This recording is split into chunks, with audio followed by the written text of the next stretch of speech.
Hello everyone, welcome to a new season of First Tech Challenge. My name is Paul Smith, head referee for First Tech Challenge in Ohio. I'd like to spend a few minutes of your time going through the seasonal changes that were made to the Game Manual 1 in the July release.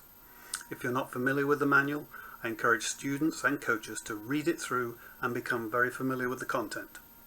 Game Manual 1 describes the tournament procedures, advancement criteria, robot electrical, mechanical and software requirements, as well as the criteria for all of the judged awards.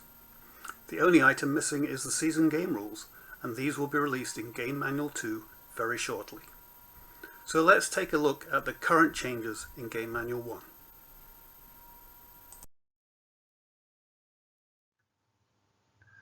For most seasons, the changes to Game Manual 1 are few and far between.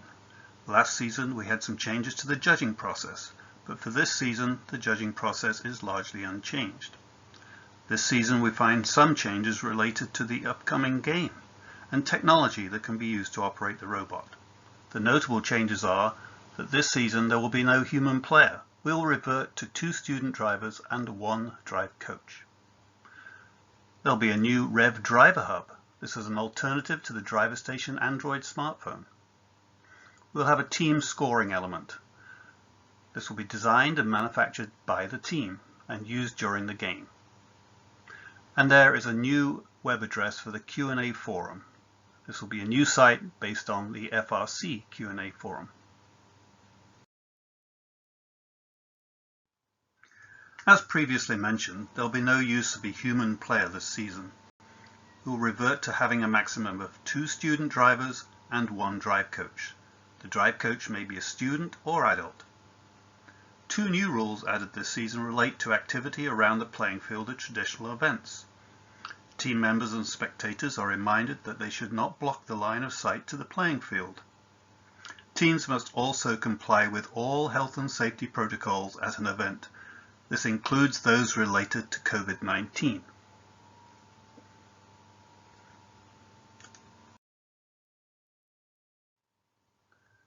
As a reminder, all students competing in a First Tech Challenge event must have an electronically signed consent and release form on record. The team coach will be asked to present confirmation of this at check-in. For remote events, the program delivery partner or tournament director will communicate how to transmit this information.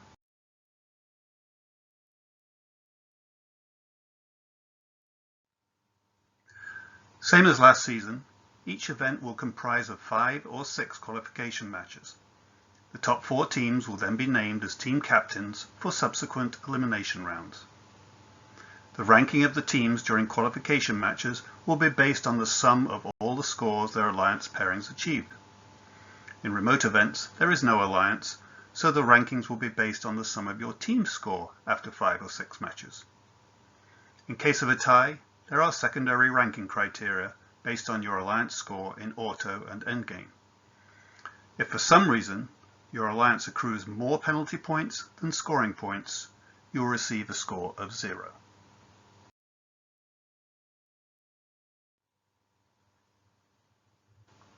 It is important that your team number is clearly visible on 2 opposite sides of your robot. Numbers should be at least 2.5 inches high and directly contrast with the background color. This rule also applies during remote play. In addition to the number, a red or blue marker corresponding to your alliance color must be placed no more than 3 inches away from your team number. This assures the referees can quickly identify the alliance pairings during match play. The alliance marker must be removable in order to swap out the colors between matches.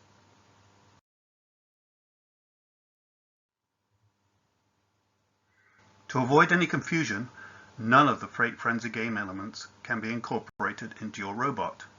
This will assure no confusion between parts that are in play versus those on the robot. This year, teams may use the new REV Driver Hub or continue to use an Android smartphone as part of their driver station.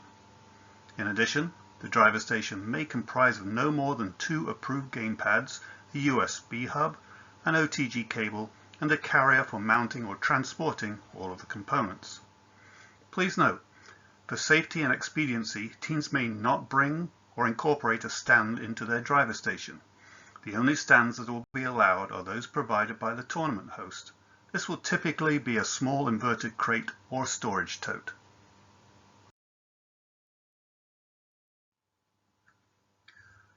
This season there are no changes to the list of Android smartphones that may be used on the robot or on the driver station.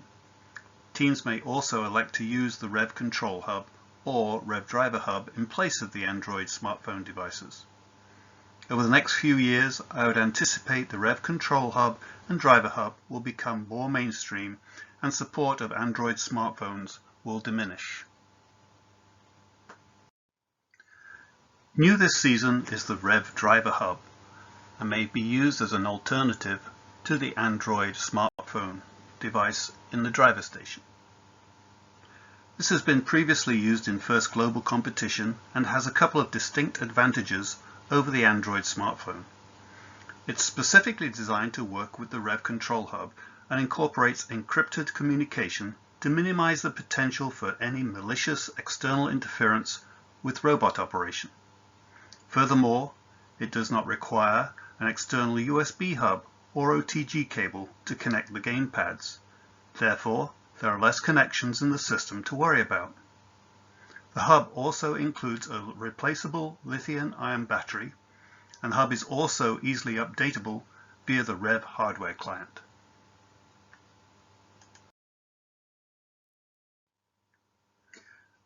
As reference, Game Manual 1 includes the minimum software versions to be used in your smartphone or REV hubs. This may be updated in the season, so please make sure you stay aware of any updates. We may have lost the human player, but this season we will see the return of the team scoring element. How this will be used will be revealed in Game Manual 2. Like previous seasons, the team will design and manufacture this scoring element. It must be made from the same materials that a robot is allowed to use. It must also be a minimum of 3 by 3 by 4 inches and a maximum of 4 by 4 by 8 inches. Teams should be creative in their design. As shown in the example, only one point in the width, depth and height directions has to meet the minimum sizing requirement. No point may exceed the maximum size. Again, to avoid any confusion on the field, it must not resemble any other scoring elements used in the Freight Frenzy game.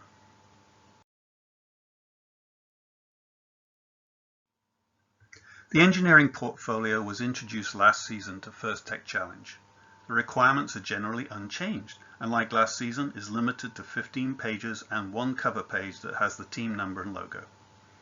If printed on paper, this would be equivalent to 8 double-sided sheets. However, in Ohio, we anticipate all judging to be remote, therefore a PDF version of the portfolio will need to be generated. An engineering notebook is also highly recommended. Here you will document your season log, including details behind your robot design and prototyping, team meeting notes, training, outreach, and financials. For privacy reasons, please limit student and mentor names to first names only.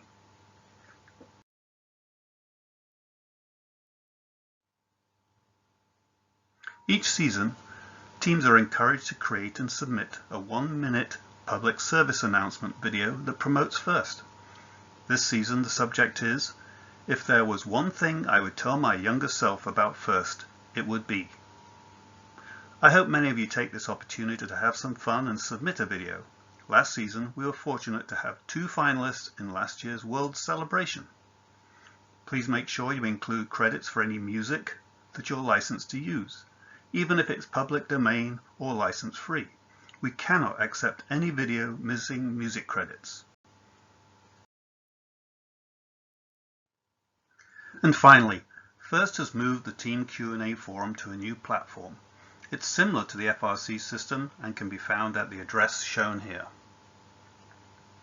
To submit a question, you must sign in with a unique Q&A system username and password that's provided to the team's lead mentor upon registration with FIRST. Hopefully, you will find this more user-friendly and easier to navigate. We expect a similar summary report of Q&A to be published each Thursday on the First Tech Challenge game and season homepage. but don't expect any questions to be answered until 2 weeks after kickoff.